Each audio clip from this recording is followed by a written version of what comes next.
Hi friends, welcome to Bingo pink channel. Friends, இன்னைக்கு video Sunday vlog தான் பார்க்க போகிறோம். சண்டேனாலே கொஞ்சம் லேட்டாக தான் எந்திரிப்போம்.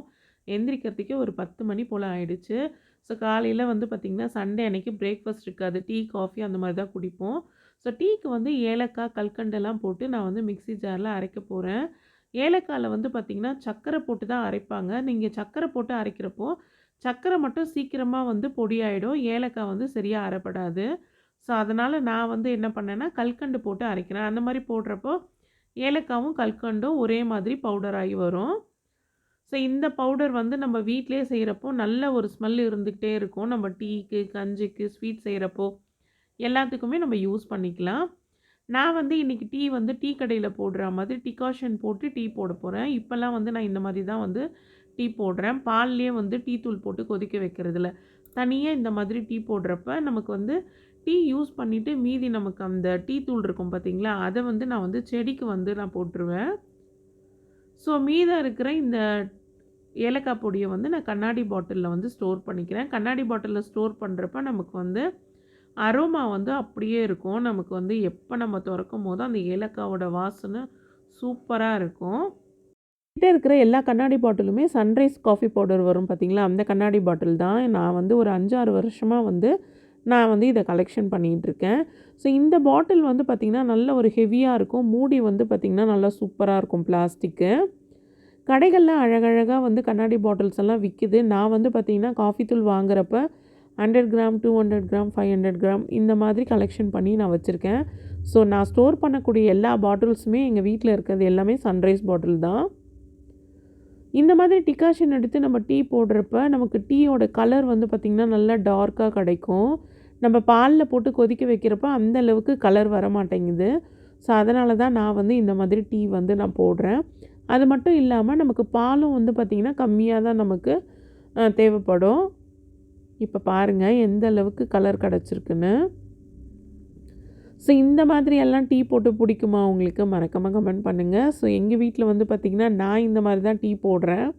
ஞாயிற்றுக்கிழமை ஒரு நாள் வந்து எங்கள் வீட்டில் வந்து பிரேக்ஃபாஸ்ட்லாம் எதுவும் இருக்காது. இந்த மாதிரி டீ, காஃபி, அதுக்கப்புறம் பிஸ்கெட் இந்த மாதிரி ஸ்நாக்ஸ் சாப்பிட்டுக்கிட்டே டீ, காஃபி குடிச்சிட்டு டிவி பார்த்துட்டு இருப்போம். ஸோ சண்டேனாலே அப்படி தான் இருக்கும் எங்கள் வீட்டில் எப்போவுமே. எனக்கும் என்னோடய ஹஸ்பண்டுக்கும் வந்து பார்த்திங்கன்னா டீ போட்டுட்டேன். கனிஷ்காவுக்கு டீ பிடிக்காது. ஸோ அதனால் அவளுக்கு பால் போட்டு கொடுத்துட்டேன். ஸோ இந்த பாலில் வந்து கெலாக்ஸ் போட்டு அவள் சாப்பிட்டுக்குவா. இந்த டீயை குடிச்சிக்கிட்டே கொஞ்சம் நேரம் டிவி பார்த்து நல்லா என்ஜாய் பண்ணோம். அதுக்கப்புறமா சமையல் பண்ண வந்துட்டேன். இன்றைக்கி மதியம் சமையல் வந்து வெஜ்ஜு தான், நான்வெஜ் செய்யலை. இன்றைக்கி சொரக்காய் கூட்டு தான் செய்ய போகிறேன். சொரக்காய் கூட்டுக்கு வந்து பார்த்திங்கன்னா கடலைப்பருப்பு போட்டு செஞ்சால் சூப்பராக இருக்கும். நான் வந்து இன்றைக்கி கடலைப்பருப்பும் பருப்பும் சேர்த்து வேக வச்சுருக்கேன். இந்த மாதிரி 2 பருப்பாக சேர்த்து வேக வச்சு செய்கிறப்போ டேஸ்ட்டு வந்து சூப்பராக இருக்கும். பருப்பு சேர்த்து வேக வைக்கிறப்ப பருப்பு எல்லாமே நல்லா வெந்து குழஞ்சி வந்துடும். கடலைப்பருப்பு மட்டும் கொஞ்சம் முழுசு முழுசாக இருக்கும் இல்லைங்களா, அந்த மாதிரி இருக்கிறப்போ சாப்பிட்றப்போ கூட்டு நல்லாயிருக்கும். இப்போது வெயில் காலம் ஆரம்பிச்சிருச்சு. இந்த வெயில் காலத்துக்கு வந்து பார்த்திங்கன்னா நீர் சத்து அதிகமாக இருக்கக்கூடிய காய்கறிகள், பழங்கள்லாம் வந்து நிறைய நம்ம சாப்பிட்ணும். ஏன்னா இப்போ சம்மர் வந்துட்டாலே நமக்கு வந்து வேர்த்துக்கிட்டே இருக்கும். இப்போ நான் கிச்சனில் சமைக்கிறப்ப கூட எனக்கு அப்படி தான் இருந்தது. இந்த தடவை வந்து பார்த்திங்கன்னா வெயில் வந்து ரொம்ப இருக்குது ஃப்ரெண்ட்ஸ். வெளியில் போனாலே வந்து வெயிலோட தாக்கம் தாங்கவே முடியல. இன்னும் ஏப்ரல், மேலலாம் எப்படி இருக்க போகுதுன்னே எனக்கு தெரியல. அதனால் சமையலும் வந்து பார்த்திங்கன்னா கொஞ்சம் சீக்கிரமாக நம்ம வந்து முடிச்சிட்டா நமக்கு வந்து இந்த வேர்வை, அந்த சூடுலேருந்து நம்ம கொஞ்சம் நம்மளை பாதுகாத்துக்கலாம்.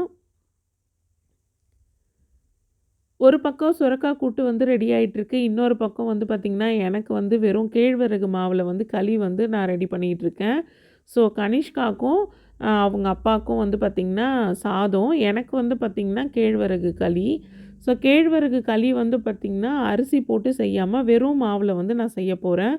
ஸோ அந்த மாதிரி சாப்பிட்றப்ப வந்து டயட்டுக்கு ரொம்பவே நல்லதுன்றதுனால நான் வந்து அரிசி சேர்க்காமல் கேழ்வரகு களி வந்து நான் செஞ்சிட்ருக்கேன். ஸோ கூட்டு ஆல்மோஸ்ட் ரெடி ஆகிடுச்சு. இன்னும் கொஞ்சம் நம்ம வந்து தேவையான அளவுக்கு தண்ணி ஊற்றிட்டு நம்ம மூடி வச்சாக்கா கூட்டு வந்து நமக்கு ரெடி ஆகிடும்.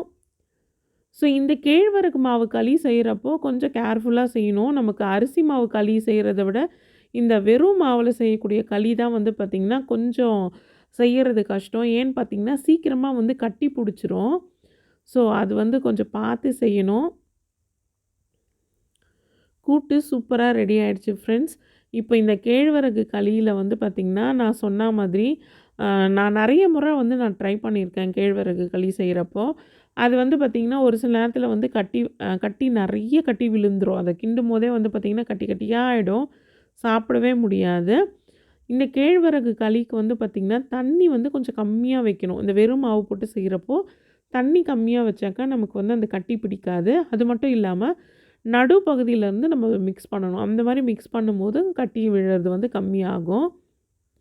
ஸோ யாருக்கெல்லாம் வந்து களி பிடிக்குன்றத மறக்காம கமெண்ட் பண்ணுங்க. இப்போ இந்த சம்மருக்கு கேழ்வரகு களி, அதுக்கப்புறம் நீர் சத்து காய்கறிகள் இதெல்லாம் ரொம்பவே நல்லது.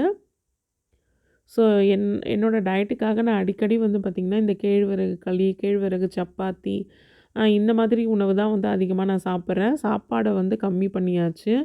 ஸோ இந்த மாதிரி தான் வந்து உணவுகள் சிறுதானியங்கள் வந்து சாப்பிட்றது நல்லதுன்றதுனால, அதிகமா வந்து இப்போ நான் இந்த மாதிரி தான் சமைச்சு சாப்பிட்றேன். ஸோ களி வந்து சூப்பரா ரெடி ஆயிடுச்சு. இது ஒரு தட்டு போட்டு மூடி வச்சாச்சு. அடுத்ததா நான் வந்து பொரியல் செஞ்சேன். அந்த வீடியோ வந்து இது கூட நான் இன்க்ளூட் பண்ணல. ஸோ இப்போ வந்து பார்த்திங்கன்னா, களி, கூட்டு, அதுக்கப்புறம் இந்த முருங்கக்கா, அதுக்கப்புறம் உருளைக்கிழங்கெல்லாம் போட்ட தொக்கு ரெடி ஆயிடுச்சு. சமைச்சதுமே பசி எடுக்க ஆரம்பிச்சுச்சு. ஃபஸ்ட்டு நான் வந்து சாப்பிட்டேன். டயட்ல முக்கியமான விஷயம் டைமுக்கு சாப்பிட்றது. சமைச்சிட்ருக்கும்போதே ரொம்ப பசிக்க ஆரம்பிச்சிருச்சு.